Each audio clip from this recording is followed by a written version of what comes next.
The Adventures of Avery Finn by Kristina L Daniels.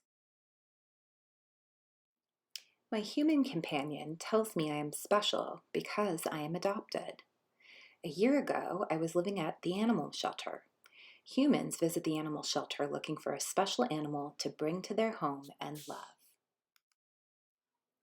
Once you get chosen to go to a new home, you become a part of a family. That is what adoption is, when you are invited to be a part of a family. My human found me at a local animal shelter and brought me home to live with her and another cat named Miss Dixie. My name is Avery Finn. I am a 2-year-old cat with a handsome coat of gray and white fur. I love the outdoors, even though I am inside most of the time. My dream is to become a great outdoor adventurer. I am good at hunting birds, climbing trees, and making friends. And this is a story I want to share with you. It is about my first outdoor adventure. My favorite time of the day is morning. It's when I get my human out of bed to feed me, and she picks me up and throws me over her shoulder, and I ride over her shoulder and am carried to the kitchen for breakfast. Behind me usually follows my friend Dixie. Now, I would prefer to start my day with a meal of bird or even lizard, but I settle for the strong smell of the cat food that comes out of a can and is placed at my feet. Meow, meow, says Miss Dixie to our human. Breakfast is the only time she speaks. Dixie is much older, and my human says she is mature. I get upset when Dixie ignores me, even though I include her in my favorite game, tackle, drop, and roll. I am starting to think she doesn't like it when I tackle her. I do not understand Dixie's love for peace and quiet, probably because I am an outdoor adventurer.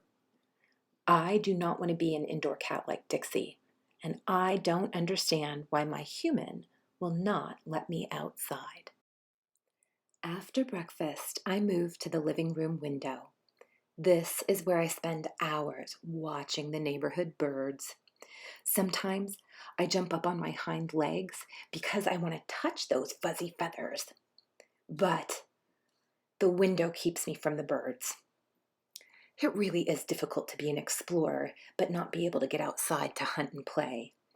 I jump down from the window and look for my human so I can ask to be let outside.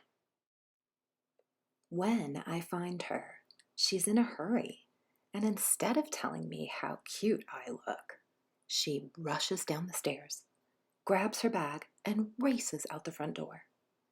I listen for the familiar sound of the lock turning, but I don't hear it. I watch the door, certain she'll come back. I wait and wait. Then a gust of wind blows open the door with a loud thunk. Creeping forward, I try to see what's happened. The big door is open, and the other door, which has a screen I love to climb, is shut. I sit up on my haunches, trying to get a better view, and when I can't see, I leap forward with my front claws extended and reach for the screen door. My claws catch. Hanging from the screen, I see a group of birds in the yard. Excited, I begin to move my claws, and this tears the screen. I jump down and I think for a bit. Then I jump back onto the screen, right over the tear. I stick my front paw through the opening, and then I push my face against the tear, and it rips into a hole. Into the hole, I push my shoulder, and with a shove, I fall through and tumble onto the front porch. This was not a good landing. I stood up and turned around to see if anybody was watching. Miss Dixie was sitting in the window laughing. "You're going to be in so much trouble. You should come back inside, Avery Finn." "No way. I am an adventurer and have birds to hunt." I turned my back on Dixie and stalked the doves that had gathered in the neighbor's front flower bed. Jumping out to scare the dove gets them to fly away. Pleased that I had scared them, I started to turn around and head back to Dixie in the house. But my attractive pink nose detected a very interesting smell. I followed the scent through the neighbor's flower bed, behind some shrubs, and stopped at a wooden door. This is what claws were made for, I think, as I scrambled over the door. Hopping down gracefully into an alley, I sniff out the aroma of rotting food. The smell is coming from a large trash dumpster. I climb in and I notice there are several bags.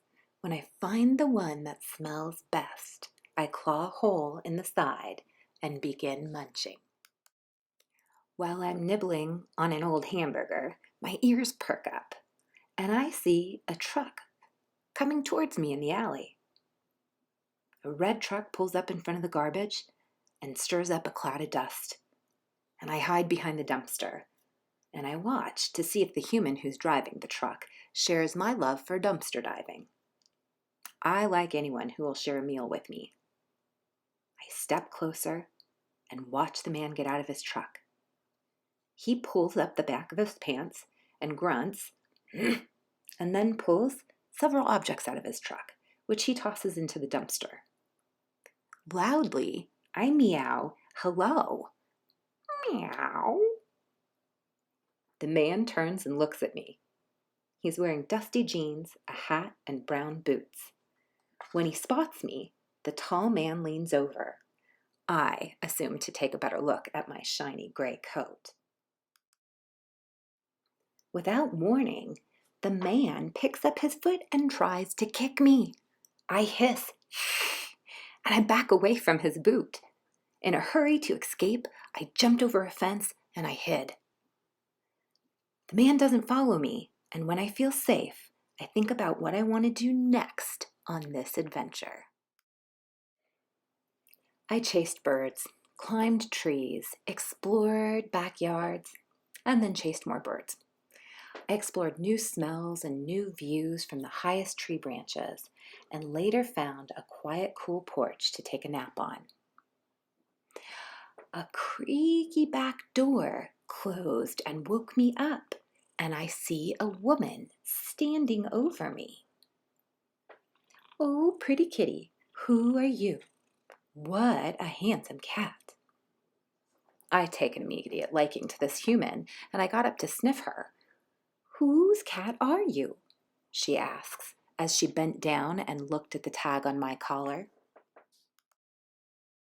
Proudly stretching to show off my shiny coat of fur, I tried to rub against her leg, but the woman said, "Yuck, kitty, you smell like garbage. What have you gotten into?"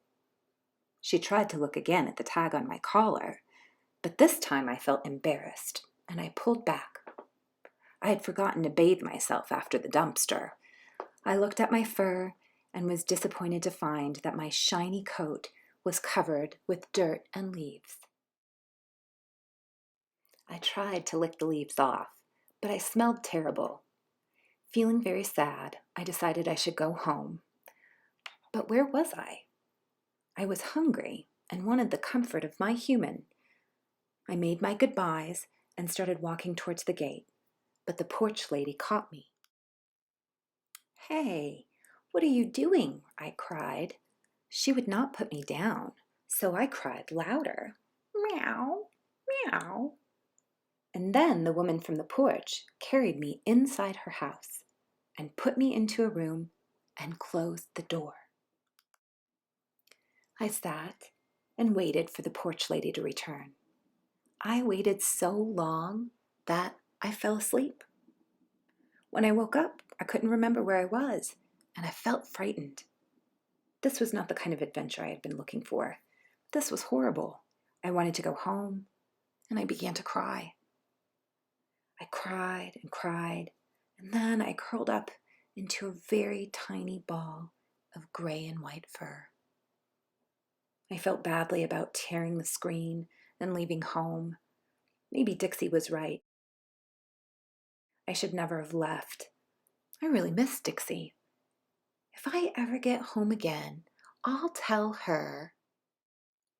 But I didn't even finish the sentence because just then the door opened and my human walked in. She picked me up and said, "Avery, did you have an adventure? You silly cat, would you like to go home?" She carried me out of the house and I rode over her shoulder the whole way home.